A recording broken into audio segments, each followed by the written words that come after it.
Hello दोस्तों, कैसे हैं? उम्मीद करता हूँ अच्छे होंगे। मैं वैभव शुक्ला आप सभी का अपने YouTube चैनल पे स्वागत करता हूं दोस्तों, और आप सभी का धन्यवाद देना चाहूँगा आपके इस प्यार के लिए और आपके इस सहयोग के लिए। दोस्तों, आज हम इस वीडियो पे बात करेंगे ITI के ट्रेड इलेक्ट्रीशियन के सब्जेक्ट ट्रेड थ्योरी के बारे में। चैप्टर है वायरिंग सिस्टम। दोस्तों, वीडियो स्टार्ट करने से पहले आपसे कहना चाहूँगा, जिस भी फ्रेंड ने हमारे इस चैनल को सब्सक्राइब नहीं किया है तो उस चैनल को सब्सक्राइब कर ले, ताकि गवर्नमेंट एंड प्राइवेट जॉब से रिलेटेड और ITI से रिलेटेड कोई भी वीडियो का नोटिफिकेशन सबसे पहले आपके पास पहुँचे और आपसे कोई भी वीडियो मिस ना हो। चलिए दोस्तों, स्टार्ट करते हैं। Wiring system. तो वायरिंग सिस्टम में पहला आता है इंडियन इलेक्ट्रिसिटी रूल्स। कुछ रूल्स होते हैं दोस्तों, तो वो देख लेते हैं। पहला है विद्युत वायरिंग में सामान जो आप प्रयुक्त करेंगे वो ISI वाला होना चाहिए, यानी इंडियन स्टैंडर्ड के हिसाब से जो आते हैं वो ही होंगे। ठीक है। फिर इसके बाद दूसरा है विद्युत वायरिंग में लाइन और पावर के पृथक पृथक सर्किट होने चाहिए, यानी कि जो वायरिंग होगी वो लाइन का, जैसे कि लाइन और पावर में अंतर आपको बता दें। जो लाइन होती है जिसमें आपके सारे उपकरण चलते हैं, जैसे पंखा हो गया, बल्ब हो गया और आपके रूफ लाइट्स हो गई, ये सब। और पावर में आते हैं आपके रेफ्रिजरेटर हो गए, आपके हीटर हो गया आपका, और AC हो गई। ये आपके पावर सिस्टम पे आते हैं, पावर सर्किट पे आते हैं। तो दोस्तों, लाइन का और पावर का पृथक पृथक सर्किट, यानी अलग अलग सर्किट होने चाहिए। फिर तीसरा है विद्युत वायरिंग कई सर्किटों में विभक्त करके करनी चाहिए, यानी कि जो आप वायरिंग करेंगे वो उनके बोर्ड अलग अलग देंगे। एक ही बोर्ड में पूरे घर की, मतलब कि फ्लोर की जो लाइट है कनेक्शन है वो नहीं करना है, आपको अलग अलग बोर्ड देने हैं। फिर इसके बाद है चौथा है वायरिंग में लाइट के एक सर्किट में अधिक से अधिक 10 पॉइंट और पावर के लिए 2 पॉइंट होने चाहिए, और तार का साइज 1 mm से 1.5 mm तक की होना चाहिए।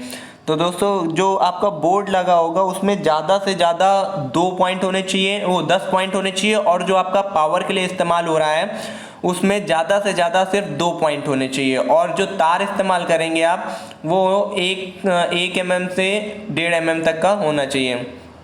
फिर इसके बाद किसी भी सर्किट में 800 वाट से अधिक लोड नहीं होना चाहिए, और पावर में 3000 वाट से अधिक लोड नहीं होना चाहिए, और तार हमेशा जो पावर में इस्तेमाल करेंगे वो हमेशा 2.5 mm का इस्तेमाल करेंगे। हाँ दोस्तों, जो नॉर्मल जो होते हैं आपके लोड वाले नॉर्मल जो सर्किट होते हैं उसमें 800 वाट ज़्यादा से ज़्यादा आप उसमें लोड देंगे, और जो पावर वाले होते हैं आपके सर्किट उसमें आप ज़्यादा से ज़्यादा 3000 वाट आप इसमें दे सकते हैं, यानी 3 किलोवाट दे सकते हैं। तो और इसमें जो तार प्रयुक्त करेंगे वो 2.5 mm के होंगे। फिर इसके बाद दोस्तों छठवां पॉइंट है सभी मेन स्विच लोहे के कवर से अथवा इंसुलेटेड से बंद होने चाहिए, यानी कि दीवार के अंदर जो मेन स्विच होते हैं वो लोहे के कवर से या फिर किसी ना किसी चीज़ से इंसुलेटेड होने चाहिए। फिर इसके बाद है दोस्तों न्यूट्रल पॉइंट के समीप N लिखा होना चाहिए। न्यूट्रल पॉइंट के समीप हमेशा N लिखा होना चाहिए, ताकि उससे पता चले कि फेस का कौन सा वायर है और न्यूट्रल का कौन सा वायर है। फिर इसके बाद फ्यूज कटआउट और स्विच फेज वायर पर लगे होने चाहिए। जो फेज वायर है उस पर हमेशा आपके फ्यूज और कटआउट लगे होने चाहिए। फिर इसके बाद है 250 वोल्ट से अधिक वोल्टेज वाले स्थान पर खतरे का बोर्ड लगा होना चाहिए। तो जो 250 वोल्ट से ऊपर जो लाइन आपकी आ रही है उस पर हमेशा खतरे का चिन्ह होना चाहिए। फिर इसके बाद सीलिंग रोज फर्श से 2.7 मीटर ऊपर लगा होना चाहिए, यानी सीलिंग रोज जो होता है आपका झूमर वगैरह, ये आपके जमीन से फर्श से 2.7 मीटर ऊपर लगा होना चाहिए। फिर इसके बाद है स्विच बोर्ड फर्श से 1.5 मीटर पर होना चाहिए। जो आपके बोर्ड होते हैं वो हमेशा फर्श से जमीन से 1.5 मीटर ऊपर होने चाहिए, ताकि कोई छोटा बच्चा खेलते हुए उसमें छेड़खानी ना कर सके। फिर इसके बाद है स्विच बोर्ड प्रत्येक कमरे के दरवाजे के बाईं ओर लगाना चाहिए। जो स्विच बोर्ड होता है वो हमेशा दरवाजे के बाईं ओर लगा होता है। फिर इसके बाद है बाथरूम का स्विच बाहर होना चाहिए, यदि अंदर लगाना हो तो वाटरप्रूफ होना चाहिए। तो दोस्तों, इसका कारण ये होता है कि जब आप बाथरूम पे गीज़र वगैरह यूज़ करते हैं, तो जब वाष्प जो होती है वो उसके अंदर जाती है तो कभी कदार करंट मारने लगता है। इसकी वजह से जो बाथरूम के स्विच होते हैं वो हमेशा बाहर लगाने चाहिए। अगर अंदर लगाने भी पड़ रहे हैं तो उन्हें वाटरप्रूफ होना चाहिए। फिर इसके बाद है खुले स्थान पर तार वाटरप्रूफ लगाना चाहिए। जो बाहर आपके वायरिंग होती है उस पर तार हमेशा वाटरप्रूफ का यूज़ करना चाहिए। सॉकेट 3 पिन इस्तेमाल करना चाहिए। तीसरा पिन हमेशा सबसे मोटा होता है जिसमें अर्थ तार लगाना होता है। 3 पिन का इसलिए यूज़ करते हैं ताकि तीसरा पिन आपका अर्थिंग का हो सके, यानी कि किसी भी उपकरण में अगर कोई भी फॉल्ट हो गई है, अगर उससे करंट आ रहा है तो वो आपका सीधे ग्राउंड हो सके। फिर इसके बाद दोस्तों है सर्किट इतनी ऊंचाई पर लगाना चाहिए जहां बच्चे ना पहुंच सके। अभी दोस्तों हमने इसे पिछले उसमें बताया था कि बच्चों की वजह से सर्किट जो होते हैं वो ऊपर लगाए जाते हैं। 1.3 की आपकी 1.3 मीटर की हाइट बताई थी। अगर इससे कम अगर लगाने पड़ भी रहे हैं तो उसमें हमेशा कवर लगा होना आवश्यक होता है। फिर इसके बाद दोस्तों हैं सभी तार फ्यूज सामान आदि उपयुक्त कैपेसिटी के प्रयोग करने चाहिए, यानी कि अच्छी कैपेसिटी के सारे तार और फ्यूज वगैरह इस्तेमाल करने चाहिए। फिर इसके बाद है सॉकेट के साथ स्विच लगाना चाहिए जिसमें फेज वायर लगाओ। तो सॉकेट जो होता है उसमें हमेशा स्विच लगाना चाहिए जिसमें से फेज वायर लगा होता है। कुछ लोग करते हैं डायरेक्टली आपका सॉकेट से जोड़ देते, उसमें स्विच नहीं लगाते हैं। फिर इसके बाद है पावर के तीनों फेज पर RYB अंकित होना चाहिए, साथ में उसी रंग के बल्ब भी लगे होने चाहिए, यानी कि जो तीन फेज वाली जो आपके लाइन आती है उसमें हर एक तार पे तार पे जहाँ पे हो जिस जगह से वो वायरिंग आ रही है उसमें ऊपर लिखा होना चाहिए रेड येलो ब्लैक, और उसमें उसी रंग के बल्ब भी लगे होने चाहिए। फिर इसके बाद है सभी प्रकार की लाइट फर्श से 2.25 मीटर से कम की ऊंचाई पर नहीं होना चाहिए। जो फर्श से अभी दोस्तों आपको बताया था, जो ऊपर आपकी झूमर वगैरह होती है या फिर रूफ लाइट होती है, तो ये आपकी ज़मीन से 2.25 मीटर ऊंचाई पे होनी चाहिए। फिर इसके बाद है नई वायरिंग को मेगर से टेस्ट कर लेना चाहिए। दोस्तों एक आपका उपकरण आता है मेगर, ताकि उससे पता चल जाता है जो वायरिंग हुई है तो किसी वजह से कहीं तार कभी दब जाता है तो वो कट जाता है इससे, तो उससे ये पता चल जाता है कि आपका कहीं तार फॉल्ट तो नहीं है और कहीं से खुला वगैरह नहीं है, तो उससे ये पता चल जाता है दोस्तों। तो हमेशा कभी भी नई वायरिंग हो तो उसको पहले उसको मेगर से टेस्ट कर लेना चाहिए।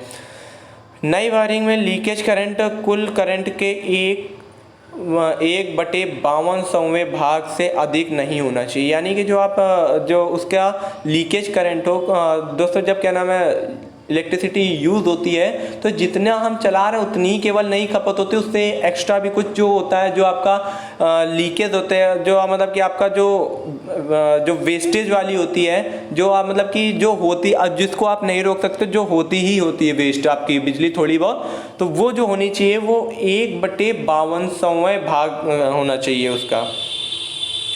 फिर इसके बाद है एनर्जी मीटर की ऊंचाई जो होनी चाहिए वो 1.7 मीटर होनी चाहिए। फिर इसके बाद है गैलरी पोच बालकनी आदि में स्विच यथासंभव अंदर ही होना चाहिए। यदि स्विच बाहर स्थापित करना है तो वाटरप्रूफ प्रकार का होना चाहिए ताकि उसमें पानी ना जाए। फिर इसके बाद है दोस्तों वायरिंग में प्रयुक्त सभी धात्विक आवरण को अर्थ किया जाना चाहिए। फिर इसके बाद सेमीकंडक्टर के कोई फ्यूज या स्विच संयोजित नहीं करना चाहिए।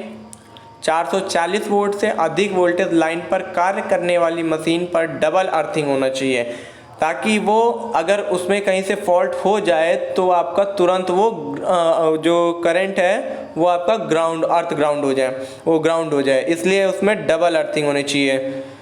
फिर इसका 250 वोल्ट से अधिक वोल्टेज लाइन पर कार्य करने वाली मशीनों को कंट्रोल बोर्ड पर उच्च वोल्टेज का चेतावनी बोर्ड अवश्य लगाएं, यानी कि अगर 250 वोल्ट से अधिक खाने वाली कोई भी मोटर अधिक बिजली खपत करने वाली कोई भी मशीन है जिसे आप चला रहे हैं तो उसके कंट्रोल बोर्ड पे चेतावनी का साइन जरूर सावधानी का या चेतावनी का साइन बोर्ड जरूर लगाएं।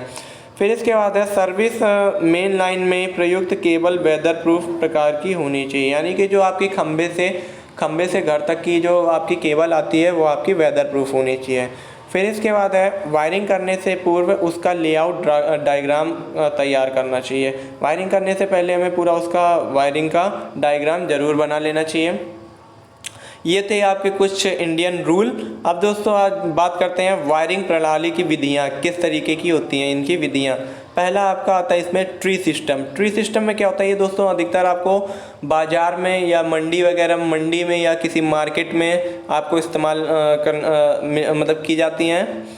इसमें क्या होता है कि एक मेन लाइन आपकी गई होती है न्यूट्रल और फेस की, उसी को जगह जगह से कट करके ये लोग उसमें लाइन आप मतलब कि अपना कनेक्शन ले लेते हैं। जिस तरीके से देखिए आपको यहाँ दिखाया दोस्तों, एक आपकी ये मेन लाइन गई हुई है और फिर इसके बाद आपका इसमें अलग अलग ये सर्किट्स अलग अलग जगह से इन्होंने सब क्या नाम कनेक्शन 3 कनेक्शन लिए गए हैं। इस प्रणाली में मेन लाइन से बहुत उप परिपथ तैयार किए जाते हैं जो वृक्ष की शाखाओं की तरह दिखते हैं। इसे 2 विधियों में बांटा जाता है, एक होता है आपका जॉइंट मेथड, दूसरा होता है आपका कनेक्टेड मेथड। फिर इसके बाद है दोस्तों इसके गुण और अवगुण देख लेते हैं। वायरिंग के लिए जो कम तार की आवश्यकता होती है, वायरिंग की कुल लागत कम होती है, वायरिंग कम समय में स्थापित होती है। अवगुण इसके क्या होते हैं, वायरिंग देखने में सुंदर नहीं लगती है, आग लगने का खतरा बना रहता है, फॉल्ट खोलने में बहुत ही मुश्किल होती है। फिर इसके बाद दोस्तों फिर आते हैं डिस्ट्रीब्यूशन बॉक्स सिस्टम पे। आजकल स्थायी वायरिंग के लिए डिस्ट्रीब्यूशन बॉक्स सिस्टम का सर्वाधिक प्रयोग किया जाता है। इस परिपथ में अनेक उप परिपथ तैयार किए जाते हैं और जो इसके गुण होते हैं, दोष खोजना सरल होता है। एक परिपथ डिस्ट्रीब्यूशन बॉक्स में दोस्तों क्या होता है, इसको थोड़ा सा एलेबरेट कर देते हैं। घर पे जो इस्तेमाल होते हैं, जगह जगह आपके जंक्शन बॉक्स दे दिए जाते हैं, जहाँ से आपका फॉल्ट हो वहाँ से आप आसानी से उसका फॉल्ट का पता लगा सकते हैं। तो ये होती है आपकी डिस्ट्रीब्यूशन बॉक्स सिस्टम। इसमें इसके गुण देखते हैं। दोष खोजना सरल होता है, एक परिपथ ऑफ होने पर बाकी पूरा परिपथ ऑन रहता है, सभी पूरी लाइन नहीं बंद होती है। और आपका ट्री सिस्टम पे क्या होता है, अगर एक जगह से भी फॉल्ट आ गया, अगर मेन लाइन पे अगर कहीं फॉल्ट आ गया तो पूरी लाइन उसमें नहीं चल पाएगी। फिर इसके बाद इसका अवगुण क्या होता है, इसका प्रारंभिक मूल्य अधिक होता है, वायर की अधिक आवश्यकता होती है। फिर आता है लूपिंग सिस्टम। किसी भवन के प्रत्येक कमरे पर वायरिंग लूपिंग विधि से स्थापित की जाती है। इस विधि में प्रत्येक पॉइंट को अलग अलग स्विच से कंट्रोल किया जाता है। दोस्तों इसमें अलग अलग मतलब कि जो आपकी घर पे जो वायरिंग होती है, अलग अलग जगह से आप जिसको कंट्रोल कर सकते हैं, वो आपकी होती है लूपिंग मेथड की वायरिंग। फिर इसके बाद दोस्तों बात करते हैं वैद्युतिक वायरिंग की स्थापना कारक। किसी भवन, कार्यालय आदि में वायरिंग स्थापित करने में अपनाई जाने वाली विधि ये मजबूत होती है, दिखावट किफ़ायती, सेफ, आग से सुरक्षित, लॉन्ग लाइफ होती है। फिर इसके बाद दोस्तों आपका आता है टाइप ऑफ इलेक्ट्रिकल वायरिंग। एक होती है आपकी स्थायी वायरिंग और एक होती है आपकी अस्थायी वायरिंग। फिर इसके बाद बात करते हैं दोस्तों पावर सर्किट में, जिसमें से पावर सर्किट के में आते हैं आपके geyser, refrigerator, heater, induction, cooktop. इनके मैक्सिमम पॉइंट जो आपके अभी हमने आपको बताया थे कि इसके जो बोर्ड के जो मैक्सिमम पॉइंट जो इसके सॉकेट के मैक्सिमम पॉइंट देने होते हैं वो आपके 2 होते हैं। 2 से ज़्यादा आप इसमें मैक्सिमम पॉइंट 2 से ज़्यादा आप पॉइंट इसमें नहीं देने हैं। और जो वायर, कॉपर वायर आप यूज़ करेंगे वो 1.5 mm का यूज़ करेंगे। एल्युमिनियम का अगर आप इस्तेमाल करते हैं 2 mm का इस्तेमाल करेंगे। मैक्सिमम लोड इसमें 3000 वाट होना चाहिए। फिर इसके बाद दोस्तों बात करते हैं क्लीट वायरिंग की। इसमें क्या होता है, क्लीट वायरिंग में तारों की मदद से एक जगह से दूसरी जगह ले जाया जाता है। क्लीट वायरिंग तारों को ले जाने की सस्ती व बहुत सरल विधि है। इसका उपयोग अस्थायी लाइटिंग में किया जाता है। ये एक टेम्परेरी वायरिंग होती है। शादी, मेले, प्रदर्शनी में इसका इस्तेमाल किया जाता है। यह वायरिंग 1 से 2 दिन के लिए ही की जाती है। दोस्तों 2 क्लिट के बीच की दूरी 60 सेंटीमीटर से अधिक ज़्यादा नहीं होनी चाहिए, वरना तार झूलने लगता है। फिर इसके बाद आते हैं बैटन वायरिंग और CTS या फिर TRS वायरिंग।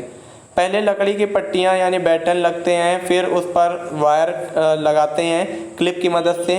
इसमें वायरिंग जो होती है सागौन की लकड़ी के बैटन में की जाती है। बैटन पर क्लिप को सीधी लंबाई के 100 सेंटीमीटर के अंतर पर और नीचे की बैटन पर 15 सेंटीमीटर की दूरी पर होना चाहिए। धूप, ताप, वर्षा वाले स्थानों पर यह वायरिंग नहीं होनी चाहिए। इसका इस्तेमाल वर्कशॉप, शॉप, बिल्डिंग इत्यादि में होता है। फिर इसके बाद दोस्तों केसिंग कैपिंग के बारे में बात करते हैं। केसिंग कैपिंग यानी कि वायरिंग करने के बाद जो उसको टैप की जाती है वायरिंग, उसको कहते हैं केसिंग कैपिंग।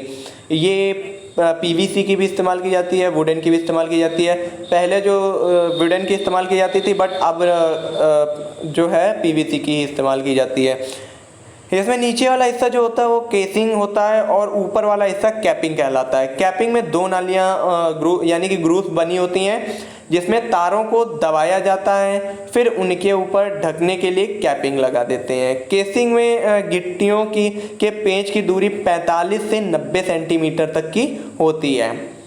कैपिंग में 15 सेंटीमीटर के अंदर पर पेंच लगाना चाहिए। फिर इसके बाद आता है केसिंग कैपिंग वायरिंग में के सूखने पर आग लगने की संभावना रहती है। इसे नमी वाली दीवारों पर नहीं लगा नमी वाली दीवारों पर लगाया जाता है। फिर इसके बाद है कंड्यूट वायरिंग। इस तरह की वायरिंग में तारों को आयरन या पीवीसी के तारों से पाइप से एक जगह से दूसरी जगह भेजा जाता है। यह वायरिंग दो प्रकार की होती हैं। फिर इसके बाद दोस्तों आपके यहाँ पे आ जाते हैं नियम के बारे में बात कर लेते हैं। यानी कि 1965 के तहत जो इंडियन रूल्स बनाए गए थे इलेक्ट्रिक्स के लिए, वो थोड़े देख लेते हैं। नियम नंबर 35, वार्निंग प्लेट। जहां वोल्टेज 400 से ज़्यादा हो वहां वार्निंग प्लेट अवश्य लगी होनी चाहिए। नियम नंबर 44 है, अगर किसी को किसी बिल्डिंग से में करंट लग जाए तो उसके उपचार के लिए वहां साधन होना चाहिए। फिर इसके बाद है 49 नंबर रूल। यह लीकेज करंट के बारे में बताता है कि किसी वायर में leakage current full load current से 1/5000वां हिस्सा अधिकतम होना चाहिए। Leakage current equals to 1/5000 into full load current. फिर इसके बाद दोस्तों लीकेज करंट को कंट्रोल करने के लिए आरसीडी इस्तेमाल करते हैं। आरसीडी यानी कि रेसिडुअल करंट डिवाइस। यह आपको इलेक्ट्रिक शॉक लगने से बचाती है। आरसीडी दो प्रकार की होती हैं, ईएलसीबी और आरसीसीबी। पहला आपका अर्थ लीकेज सर्किट ब्रेकर, दूसरा रेसिडुअल करंट सर्किट ब्रेकर। फिर इसके बाद आपका दोस्तों नियम नंबर 54, चेंज इन वोल्टेज कितना हो सकता है, इसके बारे में यह नियम बताता है। Low and medium voltage equals to ±6%। फिर इसका high and extra high voltage जो होता है वो आपका 12.5% अधिकतम परिवर्तन होता है, इससे ज़्यादा परिवर्तन नहीं होता। फिर इसके बाद है नियम 55, declared frequency of supply to consumer. जो आपकी फ्रीक्वेंसी है जो हमारे भारत की है वो 50 हर्ट्ज़ है। बहुत ज़्यादा क्या नाम है अगर होगी तो 51 हर्ट्ज़ होती है, इससे ज़्यादा आपको कहीं नहीं मिलेगी। यह रूल यही बताता है। फिर इसके बाद है नियम नंबर 61, कनेक्शन विद अर्थ। अगर वोल्टेज 125 वोल्ट या इससे ज़्यादा हो तो वहाँ अर्थिंग जरूरी है। फिर इसके बाद नियम नंबर 77 है, सड़क के साथ तार जो निकलते हैं वो कितनी दूरी पे होने चाहिए। लेफ्ट वाइज में आपके क्या नाम है 18 फीट होने चाहिए। और जो क्या नाम फिर सड़क के क्रॉस करते हुए जो तार होते हैं उसमें LV MV 19 फीट होनी चाहिए और HV EHV जो होती है 20 फीट होनी चाहिए। फिर इसके नियम 77 ये बताता है कि सड़क के ऊपर जो तार हैं उसकी ऊंचाई जमीन से कितनी होनी चाहिए। फिर इसके बाद दोस्तों आपका नियम नंबर 79 यानी 79, ये नियम हमारे घर में छत के ऊपर जाने वाली लाइन की छत से कितनी ऊंचाई होनी चाहिए यह बताता है। जैसे कि छत के ऊपर दो तरीके की छत होती हैं, एक होती समतल, एक होती ढालू स्लोप। यानी कि एक झोपड़ी तरीके जो बनी होती है वो होती है और एक होती है जो समतल बनी होती है। तो समतल वाले के लिए देखते हैं, एक इसमें दो होते हैं, वर्टिकल डिस्टेंस और हॉरिजॉन्टल डिस्टेंस। जो वर्टिकल डिस्टेंस होती है उसमें दोस्तों 8 फीट की होनी चाहिए दूरी, और जो हॉरिजॉन्टल होती है उसमें होती है 4 फीट की दूरी। फिर इसके बाद आपका पेज ग्रुप में देख लेते हैं। ढालू वाली छत में वर्टिकल जो होता है इसमें 9 फीट होता है, हॉरिजॉन्टल जो होता है वो आपका 4 फीट होता है। और जो ये ऊपर वाला डाटा दिया गया है ये 11,000 वोल्ट लाइन के लिए है। फिर इसके बाद नियम number 80, clearance from building of high and extra high voltage line. ज़्यादा हाई वोल्टेज के लिए या फिर एक्स्ट्रा हाई वोल्टेज के लिए कितना होना चाहिए, यह नियम बताता है कि वोल्टेज के लिए चालक की छत में कितनी दूरी होनी चाहिए। हॉरिजॉन्टल डिस्टेंस जो होती है अगर 11 किलोवाट के 11 किलोवोल्ट के लिए 1.2 मीटर यानी 4 फीट होनी चाहिए, और 11 किलोवोल्ट से 33 किलोवोल्ट तक के 2 मीटर यानी 6 फीट की दूरी पे होनी चाहिए। 33 किलो वोल्ट से ज़्यादा के लिए 2 मीटर से 3 मीटर तक की होनी चाहिए, 2 मीटर प्लस 3 मीटर होनी चाहिए, यानी 7 फीट होनी चाहिए। और जो वर्टिकल डिस्टेंस के लिए देख लेते हैं, 11,000 वोल्टेज के लिए 8 फीट, 11 से 33 के लिए 3.7 मीटर यानी 12 फीट, और 33 के ऊपर के लिए 3.7 प्लस 30 मीटर यानी 7 फीट 17 फीट होती है। दोस्तों यहाँ पे गलती से 7 लिख गया है, 17 होगा यहाँ पे। फिर इसके बाद लास्ट नियम है दोस्तों, नियम नंबर 90।